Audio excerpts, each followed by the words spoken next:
Good morning, dear student. Today we are starting a new topic of class 12th physics chapter 2 capacitor.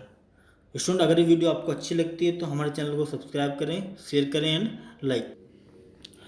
तो चलिए start करते हैं. Capacitor और condenser. Student, आपने घरों में बहुत अच्छे से कई बार सुना होगा, जब आपका फैन स्लो हो जाता है तो आपने घर पे सुना होगा कि इसका कंडेंसर फूक गया है. ठीक है, तो ये कंडेंसर आखिर होता क्या है, आखिर इसका काम क्या होता है. तो स्टूडेंट, कुछ डिवाइस से हमारे घरों में इलेक्ट्रिकल डिवाइस से ऐसी होती हैं जिनको स्टार्ट करने के लिए लार्ज अमाउंट में क्या ज़रूरत पड़ती है, लार्ज अमाउंट में एनर्जी की ज़रूरत पड़ती है. ठीक है, we require large amount of energy to start some device. अब स्टूडेंट, ये लार्ज अमाउंट ऑफ एनर्जी हमें मिलती तो है नहीं, हमें तो कंटिन्यूस जो घर से बाहर से आ रही होती है वो 220 वोल्ट. तो स्टूडेंट, ज़्यादा लार्ज अमाउंट ऑफ एनर्जी हमें कहाँ से मिले. हमारे पास तो जो बाहर से पोटेंशियल आता है वो 220 वोल्ट का आता है. अब 220 वोल्ट की तो सभी ऑपरेट होती हैं, बट इससे ज़्यादा हम कहाँ से लेके आएँ. तो हम क्या करते हैं स्टूडेंट, एक डिवाइस उसमें यूज कर लेते हैं. उसमें क्या होता है, एनर्जी लगातार धीरे धीरे स्टोर होती रहती है और जब हमें ज़रूरत होती है तो बहुत सारी एनर्जी एकदम से एक साथ से उसको मिल जाती है. एग्जाम्पल सुनिए स्टूडेंट, जैसे मैं बताऊँ आपको कि हमारा एक फ़ैन है, ये हमने ऑफ कर रखा है. अब स्टूडेंट, हमें क्या करना है, इसको ऑन करना है. We want to on this fan. तो होगा क्या, स्टार्टिंग में इसको लार्ज अमाउंट ऑफ एनर्जी की ज़रूरत होगी स्टार्ट होने में.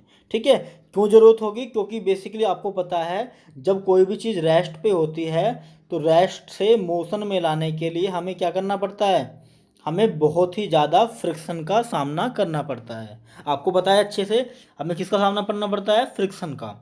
तो इस फ्रिक्शन के अगेंस्ट हमें कुछ वर्क करना पड़ता है, इसलिए हमें लार्ज अमाउंट ऑफ एनर्जी की ज़रूरत होती है. ठीक है डियर स्टूडेंट, अब ये लार्ज अमाउंट ऑफ एनर्जी कहाँ से मिलती है, तो आंसर है कैपेसिटर या कंडेंसर से मिलती है. आखिर ये कैपेसिटर या कंडेंसर क्या होता है, तो आंसर है हमारे पास एक सिलेंड्रिकल फॉर्म की कंडक्टर टाइप की एक डिवाइस होती है. क्या होती है स्टूडेंट, डिवाइस होती है. हम उसमें क्या करते हैं, उसमें हम एनर्जी को स्टोर करते रहते हैं. हम उसमें क्या करते हैं, एनर्जी को स्टोर करते रहते हैं, एनर्जी को स्टोर करते रहते हैं. और यहाँ पर जब एनर्जी फुल हो जाती है तो इसको वो अपने पास क्या कर लेता है, सेव कर लेता है. कहाँ पर यूज करता है, तो आंसर है जब यूज करता है जब कोई भी फैन या कोई भी डिवाइस क्या होती है, ऑन हो रही होती है, तब ये अचानक से बहुत सारी एनर्जी सारी प्रोवाइड कर देता है कि लो भैया ये एनर्जी मेरे पास थी, लो अपनी सारी एनर्जी तभी. ठीक है, तो सारी एनर्जी क्या कर देता है, प्रोवाइड कर देता है, जिससे वो चीज़ आसानी से स्टार्ट हो जाती है. ठीक है डियर स्टूडेंट, तो इसका काम ये होता है. ये कहाँ पर लगी होती है, तो आंसर है ये फैन में लगी होती है, मोटर में लगी होती है, कैमरा फ्लैश में लगी होती है ना. ये किस में लगी होती है, जिन जिन डिवाइस में, जिन इलेक्ट्रिकल डिवाइस में 20 एम्पियर से 50 एम्पियर के करंट की ज़रूरत होती है स्टार्ट होने के लिए. ठीक है, क्योंकि इतने एम्पियर का करंट हमें नहीं मिलता है 220 वोल्ट से, इसलिए हमें इनकी ज़रूरत होती है. ये एक पैसिव एलिमेंट होता है जो कि क्या होता है, दो टर्मिनल वाला एलिमेंट होता है. इसको हम सर्किट में इस तरह से शो करेंगे. ठीक है, एक पॉजिटिव एक नेगेटिव होता है इसमें, याद रखना. ना भी लिखे तो याद रखना एक पॉजिटिव एक नेगेटिव प्लेट होती है. ना भी लिखेंगे तब भी कोई प्रॉब्लम नहीं होगी. ठीक है, मोस्टली जगह लिखा नहीं होता है, लिखोगे तब भी कोई प्रॉब्लम नहीं है. इनको बेसिकली रियल में ऐसे होते हैं ये आपको दिखाई दे रहे होंगे. आपने डिवाइसों में देखे होंगे इस तरह के लगे हुए. ये देखा होगा आपने फैन में लगा हुआ है ना, कोई प्लेट अगर आप देखी होगी आपने, तो ये कंडक्टर आपने देखे होंगे. ठीक है स्टूडेंट, तो ये इनके क्या है, यूज है फैन में, मोटर में, कैमरा फ्लैश में. ठीक है, ये एक तरह का कंडक्टर होता है, ये भी आपको बात याद रखनी है. ठीक है, आपने इनके बारे में एक और इम्पोर्टेंट चीज़ सुनी होगी स्टूडेंट, कि इनके पास हमेशा करंट होता है. इनके पास हमेशा क्या होता है, करंट होता है. करंट कैसे होता है, क्योंकि स्टूडेंट इनके पास जो इलेक्ट्रिकल एनर्जी स्टोर होती है वो किस फॉर्म में होती है, तो आंसर है इनके पास जो इलेक्ट्रिकल एनर्जी स्टोर होती है वो चार्ज की फॉर्म में होती है. What is capacitor, capacitor is a device which store electrical energy in the form of charge. तो चार्ज क्या होता है, चार्ज अगर फ्लो करने लगे तो करंट बन जाता है. आपने अगर स्टूडेंट कभी कैपेसिटर या कंडेंसर देखा होगा तो ये जब ऑन नहीं होता है, जब ये किसी डिवाइस से कनेक्ट नहीं होता तब भी एक करंट आपको लगा सकता है. रीजन, क्योंकि इसके अंदर चार्ज स्टोर होता है, एनर्जी स्टोर होती है. जैसे वो आपको टच करेगा तो सर्किट क्या कर देगा, आपके थ्रू ग्राउंड में चार्ज को पहुंचाने लगेगा. अब आपके माइंड में क्वेश्चन आता होगा कि सर ये चार्ज जो स्टोर होता है वो होता कैसे है। तो देखिए स्टूडेंट, यहाँ से एनर्जी कैसे स्टोर होती है और चार्ज किस तरह से स्टोर होता है। तो स्टूडेंट देख लेते हैं, मान लेते हैं कैपेसिटर है हमारे पास ये वाला, ठीक है, और यहाँ पर हमारे पास पॉजिटिव चार्ज है बहुत सारा। क्या करेंगे स्टूडेंट, इस पॉजिटिव चार्ज को यहाँ पर ले जाके रख देंगे। तो क्या कोई वर्क डन करना पड़ेगा हमें? तो आंसर है हमें कोई वर्क डन यहाँ पर अभी नहीं करना पड़ेगा। बट स्टूडेंट जैसे यहाँ पर एक पॉजिटिव चार्ज आ गया, अब दूसरा चार्ज जैसे हम लेके जाएंगे तो क्या होगा? तो आंसर है ये चार्ज इसको रिपल करेगा, इसके कारण हमें वर्क करना पड़ेगा। अब ये वर्क कहाँ स्टोर हो जाएगा? तो आंसर ये वर्क इस चार्ज पे स्टोर हो जाएगा जहाँ पर ये चार्ज रखा है, इस सिस्टम में ये स्टोर हो जाएगा, क्योंकि ये चार्ज इस चार्ज को पुश करके रखेगा, ठीक है, क्योंकि ये चार्ज इसको पुश करके रखेगा। अब स्टूडेंट तीसरा चार्ज जैसे आता है आपके पास यहाँ, तो इसके अगेंस्ट वर्क करना पड़ेगा। कौन वर्क करेगा? ये दोनों चार्ज वर्क करेंगे। तीसरा भी आ गया, अब और भी ज़्यादा वर्क करना पड़ेगा। अब जैसे चौथा चार्ज यहाँ पर आएगा तो ये तीन इसको रिपल करेंगे इधर की तरफ। अब जैसे चौथा चार्ज पांचवा चार्ज आएगा तो इसको चार रिपल करेंगे इधर की तरफ। तो हो क्या रहा है, यहाँ पर रिपल्सन फोर्स बढ़ता जा रहा है, यहाँ पर रिपल्सन फोर्स क्या हो रहा है? बढ़ता जा रहा है, और हम फिर भी लगातार वर्क करते जा रहे हैं। हम अपना वर्क देके चार्ज को यहाँ पर क्या करते जा रहे हैं? स्टोर करते जा रहे हैं। अब जैसे ही चार्ज स्टोर होता चला जाएगा, यहाँ पर स्टोर होता चला जाएगा, एक कंडीशन ऐसी आएगी स्टूडेंट यहाँ पर कि चार्ज स्टोर होना बंद हो जाएगा। चार्ज ये कहेगा कि अब हम इसमें इस स्पेयर में या इस बर्तन में नहीं आ सकते। उस कंडीशन में हमें चार्ज को बंद कर देना पड़ेगा भरना, क्योंकि चार्ज अगर हम उससे ज़्यादा भरेंगे स्टूडेंट तो क्या होगा? उससे ज़्यादा चार्ज भरने पे इसके अंदर चार्ज निकलना स्टार्ट हो जाएगा, ठीक है स्टूडेंट। अब इसके अंदर चार्ज भरने से हमें क्या फ़ायदा हुआ स्टूडेंट? तो आंसर है यहाँ पर पॉजिटिव एनर्जी जाके स्टोर हो गई, मतलब चार्ज जाके स्टोर हो गया, पॉजिटिव चार्ज जाके स्टोर हो गया। अब पॉजिटिव चार्ज स्टोर हो जाता है, पॉजिटिव चार्ज से क्या निकलता है? तो आंसर पॉजिटिव चार्ज से अगर हम चाहें यहाँ पर एक रेजिस्टेंस लगा देते हैं, कोई बल्ब लगा दिया मान लेते हैं हमने यहाँ पर, और इसको ग्राउंड से कनेक्ट कर दिया, तो उसमें होगा क्या? यहाँ से higher potential to lower potential. Ground का पता है आपको, ग्राउंड में लोअर पोटेंशियल होता है, जीरो पोटेंशियल होता है, तो इस हायर पोटेंशियल से लोअर पोटेंशियल की तरफ करंट फ्लो होना स्टार्ट हो जाएगा, और करंट फ्लो जैसे ही फ्लो होगा तो ये बल्ब जो बेसिकली ये बल्ब जल उठेगा। इस तरह से हम इस चार्जिंग का यूज कर सकते हैं, हम इस तरह से इस स्टोरिंग ऑफ एनर्जी का यूज कर सकते हैं, ठीक है स्टूडेंट। हमने समझ में आया चार्ज किस तरह से स्टोर किया। तो चार्ज इस तरह से हम एक एक करके स्टोर कर देते हैं, और जितना वर्क हमें करना पड़ता है वही उसके पास एनर्जी होती है, ठीक है स्टूडेंट। अब देखिए स्टूडेंट, ये चार्ज जो है स्टूडेंट, ये चार्ज ये किस पे डिपेंड कर रहा है? तो आंसर ये चार्ज डिपेंड करता है इसका वर्क डन हम कितना कर रहे हैं। तो वर्क डन क्या होता है स्टूडेंट? वर्क डन इसका पोटेंशियल। वर्क डन क्या मतलब स्टूडेंट? इसका पोटेंशियल। तो चार्ज बेसिकली इस पोटेंशियल पे डिपेंड करता है कि जितना चार्ज हम बढ़ाएंगे उतना उसका पोटेंशियल बढ़ जाएगा। रीजन सुनिए स्टूडेंट, रीजन सुनिए, क्योंकि एक स्पेयर ये है स्टूडेंट, एक स्पेयर ये है, इसमें चार्ज है कुछ, इसमें भी चार्ज है कुछ, this is charge and this is charge. ये सेम साइज का स्पेयर है, ये सेम साइज का स्पेयर है, बट स्टूडेंट यहाँ पे चार्ज बहुत पास पास है, बहुत पास पास। अब बताइए स्टूडेंट, यहाँ पर पास पास वाले को हमें पास पास करने में चक्का वर्क ज़्यादा करना पड़ेगा या यहाँ ज़्यादा वर्क करना पड़ेगा? तो आंसर है ज़्यादा पास पास लेके आने में ज़्यादा वर्क करना पड़ेगा। रीजन क्योंकि इनके बीच में रिपल्सन फोर्स बहुत ज़्यादा है, और इस रिपल्सन फोर्स को ब्रेक करने के लिए हमें ज़्यादा फोर्स की रिक्वायरमेंट होती है, और ज़्यादा वर्क हमें करना पड़ेगा। तो यहाँ पर ज़्यादा वर्क होगा, यहाँ पर कम वर्क होगा, और यहाँ पर पोटेंशियल ज़्यादा होगा इसलिए यहाँ पर पोटेंशियल कम होगा। हम कह सकते हैं जहाँ पर चार्ज ज़्यादा होगा वहाँ पर पोटेंशियल ज़्यादा होगा, मतलब charge is directly proportional to potential difference. Clear समझ में आया स्टूडेंट?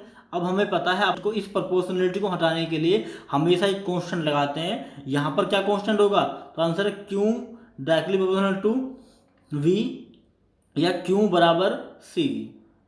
Clear student? ये सी क्या है? और constant of proportionality and also known as capacitance, also known as capacitance of a capacitor, ठीक है स्टूडेंट। अब देखिए स्टूडेंट वहाँ पे आते हैं।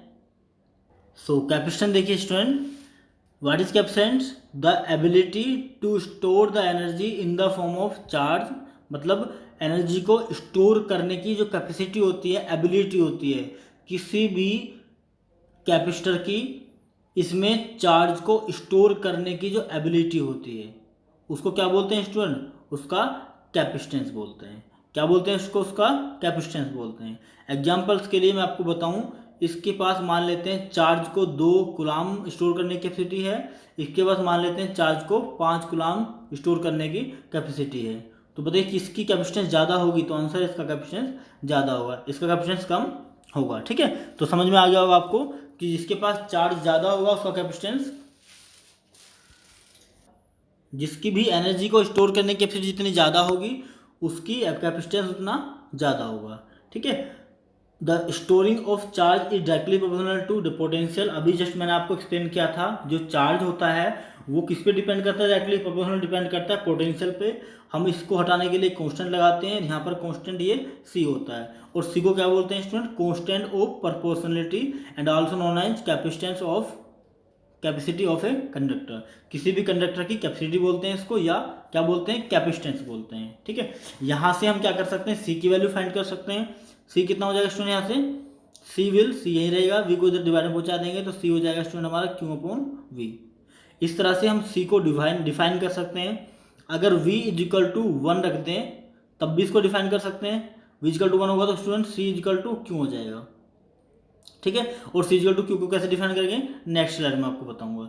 यहाँ पर आप इसकी डेफिनेशन से, यहाँ पर इसके फॉर्मूले से आप इसको डिफाइन कर सकते हैं। कैसे डिफाइन कर सकते हैं? ये देखिए, सी क्या है स्टूडेंट? क्यू और वी का रेशियो। एक टर्म ऊपर है, एक टर्म नीचे है। जब दो टर्म ऊपर नीचे होती है ए और बी, तो ये क्या कहलाते हैं? दोनों रेशियो कहलाते हैं। तो हम यहाँ पर कैपेसिटेंस को कैसे डिफाइन कर सकते हैं? इस तरह से डिफाइन कर सकते हैं, capacitance of conductor is define as ratio of charge on it to potential. मतलब किसी कैपेसिटर पर जितना चार्ज है उसको उसके पोटेंशियल से अगर रेशियो निकाल लें, डिवाइड कर दें, तो क्या आ जाता है? हमारा कैपेसिटेंस आ सकता है। ठीक है, तो हम फॉर्मूले से भी डिफाइन कर सकते हैं इसको कि capacitance of conductor is define as the ratio charge on its potential. ठीक है स्टूडेंट, नेक्स्ट देखते हैं स्टूडेंट, इसको ऐसे भी डिफाइन कर सकते हैं, if V is equal to 1 volt so C is equal to Q. इसको कैसे डिफाइन करेंगे? तो इसको लिखने के लिए क्या लिखेंगे? Capacitance is the amount of charge, capacitance is the amount of charge to increase 1 volt of a capacitor. तो किसी भी कैपेसिटर का अगर 1 वोल्ट हमें इंक्रीज करना हो स्टूडेंट, तो हमें कितना चार्ज देना पड़ेगा? C equal to Q. ठीक है, ऐसे डिफाइन कर सकते हैं कि कैसे डिफाइन करेंगे student? Capacitance is the amount of charge to increase 1 volt. Capacitance is the amount of charge to increase 1 volt of capacitor. ठीक है स्टूडेंट, इस तरह से भी हम इसको डिफाइन कर सकते हैं। नेक्स्ट देखिए, अब क्वेश्चन ये आता है कि आखिर ये कैपेसिटर किस पे डिपेंड करता है। मुझे आपसे क्वेश्चन पूछना है, क्या कैपेसिटर क्यू पे डिपेंड करता है? तो आंसर नहीं करता। क्या कैपेसिटर वी पे डिपेंड करता है? तो आंसर नहीं करता। कैसे नहीं डिपेंड करता? हमने क्या कहा, सी एक कैपेसिटेंस है, ये एक क्वालिटी होती है, एबिलिटी होती है। अब स्टूडेंट मैं आपको एग्जांपल लेके बताता हूँ। आपके पास एक क्या है, मान लेते हैं आपके पास एक पेन है, आप उसमें 500 मार्बल रख सकते हैं, 500 मार्बल कंचे मतलब। ठीक है, अब क्या हुआ, आपके पास थे 500 कंचे, अब आप जितवा के आ गए, तो आपके पास अभी बचे कितने? मान लो 100 कंचे बचे, 100 कंचे बचे। ठीक है स्टूडेंट, अब मुझे आप एक चीज़ बताइए, इसकी एबिलिटी क्या कम हो गई? पहले कितना था इसके अंदर? 500, अब कितना स्टूडेंट इसके अंदर? तो आंसर आप 100 है। क्या इस बॉल की एबिलिटी कम हो गई? तो आंसर एबिलिटी कम नहीं हुई, इसके अंदर की क्वांटिटी कम हो गई। इसके अंदर क्या कम हो गई? क्वांटिटी कम हो गई। स्टूडेंट क्वांटिटी कम होने से क्या इसकी एबिलिटी कम हुई? क्या अब इसमें से 500 नहीं आ सकते? तो आंसर अभी भी 500 कंचे आ सकते हैं इसमें, लेकिन अब इसकी क्वांटिटी अंदर की जो है वो कम हो गई, अब इसमें 100 है। तो एक चीज़ आपको समझ में आ गया होगा कि एबिलिटी कम नहीं होती है, इसके अंदर की क्वांटिटी कम करने से एबिलिटी कम नहीं होती है, बल्कि एबिलिटी तो उस चीज़ पर डिपेंड करती है कि इसका साइज हमने घटाया तो नहीं है। क्या पता पहले इतना बड़ा था ये, उसके बाद हमने इसको छोटा कर दिया, ऐसा नहीं करना है।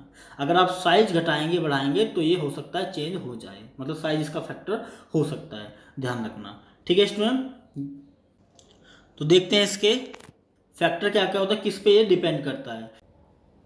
फैक्टर ऑफ कैपेसिटेंस, इसमें पहला फैक्टर है the size and the shape of conductor, जो साइज होता है बेसिकली कि वो स्पेरिकल है, सिलेंड्रिकल है या किस टाइप का है, इस टाइप पे भी वो डिपेंड करता है। जो कैपेसिटेंस होता है इसके साइज और शेप पे डिपेंड करता है कंडक्टर के, ठीक है।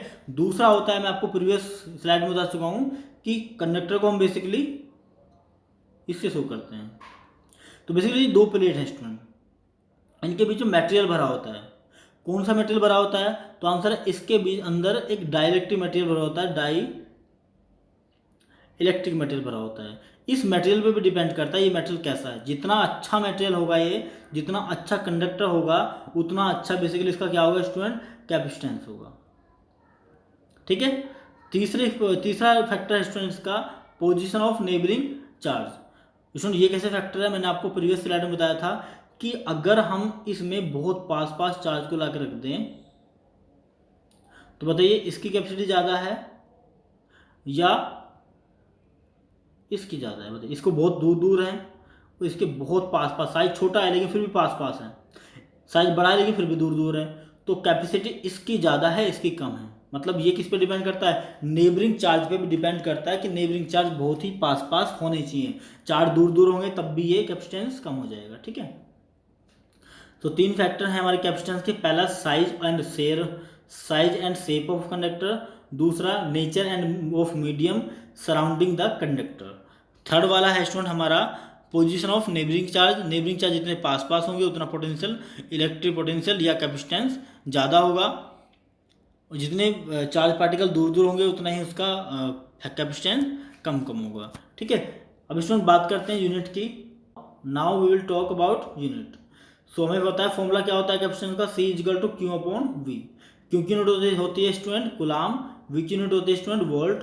तो what will be the unit of capacitance, it will become student coulomb per volt, it will become student coulomb per volt. And इस कुलाम पर वोल्ट को डिफाइन करने वाले सबसे पहले साइंटिस्ट है माइकल फैराडे, जिनके नाम पे इसकी यूनिट रख दी गई फैराड, ठीक है स्टूडेंट। अब आप चाहे तो 1 फैराड कैसे निकलता है इसको भी डिफाइन कर सकते हैं। तो 1 फैराड कब आएगा, जब 1 कुलाम चार्ज होगा और अपॉन में 1 वोल्ट पोटेंशियल होगा, तब आ जाएगा। तो आसानी से इसको डिफाइन कर सकते हैं कि 1 farad capacitance of a conductor is said to be when it is potential rise through 1 volt. जब पोटेंशियल कितना बढ़े, 1 वोल्ट बढ़े, उसमें कुलाम चार्ज कितना होना चाहिए, तो चार्ज भी 1 कुलाम होना चाहिए। मतलब समझिए आप, देखिए इधर कि यहाँ पर बेसिकली स्टूडेंट क्या है, ये हमारा कैपेसिटर है। तो यहाँ पर हमने क्या किया, 1 कुलाम चार्ज स्टोर किया और 1 वोल्ट बढ़ा लिया, तो हमारा कैपेसिटेंस कितना हो जाएगा 1। तो हमारा कैपेसिटेंस कितना हो जाएगा, C equal to Q upon V है हमारा। तो क्यू इक्वल टू होगा स्टूडेंट 1 वोल्ट अपॉन, तो क्यू इक्वल टू हो गया student 1 coulomb and volt equal to हो गया 1 वोल्ट। तुम कह सकते हैं 1 कुलाम 1 वोल्ट हमारी क्या है, ऐसा यूनिट नहीं है, बट ये यूनिट हमारी फैराड के बराबर है, ठीक है स्टूडेंट। सो हम इससे चाहे तो 1 फैराड को भी डिफाइन कर सकते हैं स्टूडेंट। 1 फैराड को डिफाइन करने के लिए क्या करेंगे, C equal to Q upon V होता है, हम Q की वैल्यू पुट कर देंगे 1, V की वैल्यू पुट कर देंगे 1। कैसे करेंगे, हम मान लेंगे चार्ज जो है 1 कुलाम है और जो पोटेंशियल बढ़ रहा है वो 1 वोल्ट बढ़ रहा है। तो हम कहेंगे कि Q equal to 1 कुलाम per volt, ठीक है, या 1 फैराड बोल सकते हैं। तो क्या लिखेंगे स्टूडेंट कि capacitance of a conductor is said to be 1 farad if its potential rise 1 volt. अभी जस्ट बताया था वोल्ट पोटेंशियल कितना हो जाना चाहिए, 1 वोल्ट बढ़ना चाहिए, ठीक है। एंड स्टूडेंट जो चार्ज है उसको जिसको ले जाना है वो कितना है, 1 कुलाम जैसा होना चाहिए, ज़्यादा नहीं होना चाहिए, बहुत ज़्यादा होगा तो प्रॉब्लम हो जाएगी, ठीक है। तो हमें क्या करना है, 1 वोल्ट को द्वारा 1 कुलाम चार्ज को ही कैरी कराना है। तो हम कहेंगे कैपेसिटेंस उसका 1 क्या है स्टूडेंट, 1 कुलाम पर वोल्ट है, ठीक है। नेक्स्ट देखते हैं student dimensional formula of capacitance. Capacitance का डायमेंशनल फॉर्मूला क्या होता है, हमें फॉर्मूला पता है स्टूडेंट, C इक्वल टू होता है क्यू अपॉन वी, और क्यू का डायमेंशन क्या होता है स्टूडेंट 80। कहाँ से आया, I equal to Q upon T से। क्यू स्टूडेंट होता है चार्ज, I होता है करंट, T होता है टाइम। तो I स्टूडेंट क्या होता है, I हमारा इलेक्ट्रिक करंट होता है, इलेक्ट्रिक करंट का डायमेंशन फॉर्मूला होता है स्टूडेंट कितना, एम्पियर, ये टी इधर मल्टीप्लाई में, तो टाइम का होता है स्टूडेंट T इक्वल टू हो गया हमारा चार्ज, ठीक है। तो बेसिकली स्टूडेंट चार्ज का डायमेंशन फॉर्मूला क्या हो गया 80 लिख दिया हमने। ठीक है, ऐसे ही वी का निकाल लेंगे। वी का कैसे निकालेंगे, V is equal to I R. ठीक है, और आई का तो हमें पता है एम्पियर होता है +1 इंटू में आर क्या होता है स्टूडेंट, आर पता है आपको, तो आंसर है आर होता है हमारा रो L/A। अभी पढ़ेंगे थर्ड चैप्टर में ये फॉर्मूला, आपने 9th क्लास में 10th क्लास में पढ़ा होगा। रो की यूनिट होती है स्टूडेंट रेजिस्टिविटी, एल होती है लेंथ, ए होता है एरिया। तो इसकी वी की जो वी है पोटेंशियल एनर्जी है, इसका स्टूडेंट क्या आ जाएगा dimension formula ML2 T-2 3 E-1। ठीक है स्टूडेंट। सो जैसे ही आप करंट की डायमेंशन रखते हैं, पोटेंशियल की डायमेंशन रखते हैं, तो एक m ऊपर जाके माइनस का हो जाएगा पावर में, तो माइनस की पावर, l की पावर 2 नीचे थी, ऊपर l की पावर है नहीं, तो t की पावर 2 ऊपर जाके माइनस की हो गई, t की पावर 3 नीचे थी, ऊपर जाके t की पावर 4 हो गई, क्योंकि t एक ऑलरेडी था वहाँ पर। a की पावर नीचे -1 थी, तो ऊपर जाके प्लस की 2 हो गई, क्योंकि a इक्वल टू वहाँ पर ऑलरेडी भी है। ठीक है स्टूडेंट। हम कुछ और अदर यूनिट के बारे में बात करते हैं, जैसे CGS यूनिट होती है। CGS का मतलब centimetre gram and second unit of capacitance is statfarad. Student जो ये होता है हमारा पोटेंशियल, या ये जो हम बेसिकली पढ़ रहे हैं स्टूडेंट कैपेसिटेंस पढ़ रहे हैं, कैपेसिटेंस की जो CGS यूनिट होती है वो स्टेफेरेड होती है, स्टेट फेरेड होती है, स्टेफेरेड भी बोलते हैं स्टूडेंट इसको। फेरेड में और स्टेट फेरेड में स्टूडेंट रिलेशन होता है 1 state फेरेड is equal to 1.1 pico farad. आपसे को पूछे क्यों, क्योंकि स्टूडेंट एक फेरेड जो होता है बहुत बड़ी यूनिट होती है, 1 farad is very very large unit.